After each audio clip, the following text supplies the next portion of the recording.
자, 이제 1941년부터 살펴볼 텐데, 50년까지 힘든 것 같고, 먼저 해방이 되는 45년까지만, 5년만 좀 살펴볼게. 자, 1940년부터 45년. 근데 여기는 1년 단위로 임시정부의 한국관복군의 활동이 출제가 되기 때문에 꼭 기억해 줘야 돼. 자, 1941년부터 가볼게. 자, 일본이 태평양에서 진주만 사건 계기로 해서 미국과 전쟁을 하게 되었는데 이걸 바로 태평양 전쟁이라고 하지. 1945년까지였어.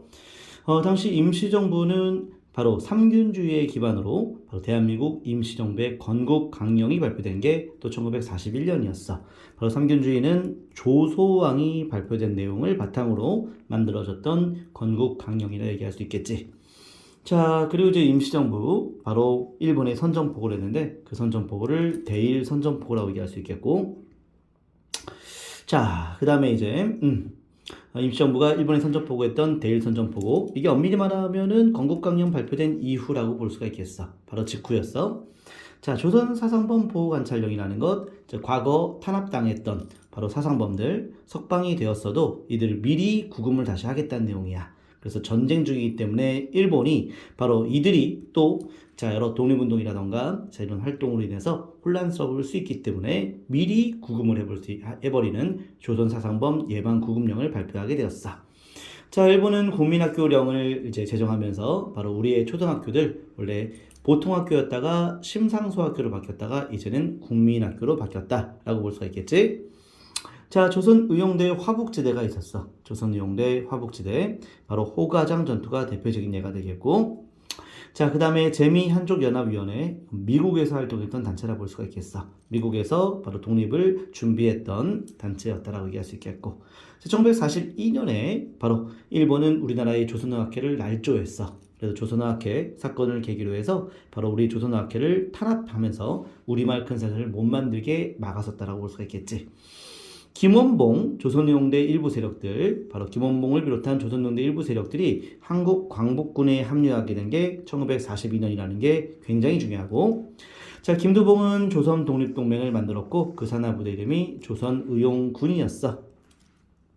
자, 그리고 한인국방경위대라고 하는 조직, 바로 이것도 맹호군이라고 불리는 이 조직은 미국에서 활동했던 군사 조직이었어. 자, 1943년 가보자. 제4차 조선교육령이 발표되었고 카이로 회담, 바로 한반도 독립을 처음으로 약속했던 회담이 되겠어. 자, 그리고 학도지원병제, 학생들이라는 이유로 지원병 착출 거부할 수가 없게 된 거야. 그래서 학생들도 다 지원병에 당시 동원될 수 있게끔 하는 것이었고 1943년이지. 자, 그 다음에 한국광복군, 영국군과 연합작전을 펼쳤던 것이 또 1943년이었어.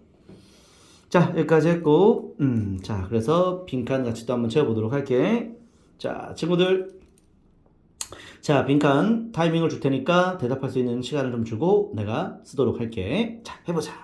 태평양 전쟁이 1941년부터였잖아. 45년까지. 그리고 자, 바로 조선의 삼균주의를 바탕으로 뭐가 발표되었다 했지? 1941년에 임시정부의 건국강령이었지. 그래서 대한민국 건국강령이라 얘기할 수 있겠어.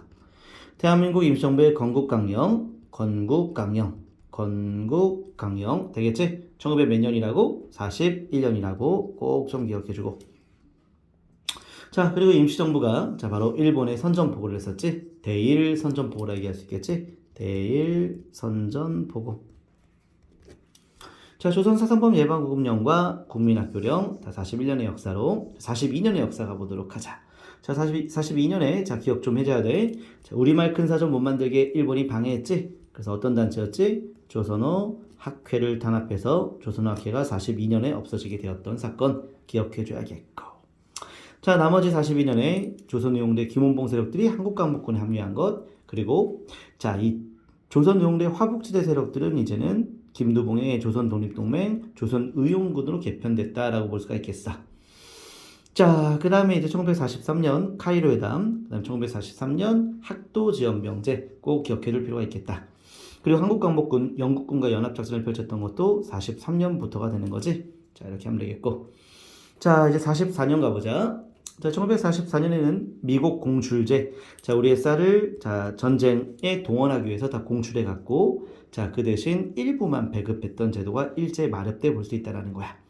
자, 여운형은 1944년에 바로 해방에 대한 준비를 해야겠지. 그래서 건국 동맹이라는 조직을 만들었고, 자, 그리고 우리나라의 인적 물적 자원을 다 수탈하는 1944년인데 특히 자, 우리나라의 군대 다 동원시키는 거야. 이제는 뭐 절차라던가 이런 지원 이런 거 다 필요 없고 다 그냥 무조건 일본의 군대로 끌고 가는 징병제가 1944년이었고 여자 정신대 근로령도 우리나라의 여자를 전쟁터에 동원하는 게 1944년이라 볼 수 있겠어.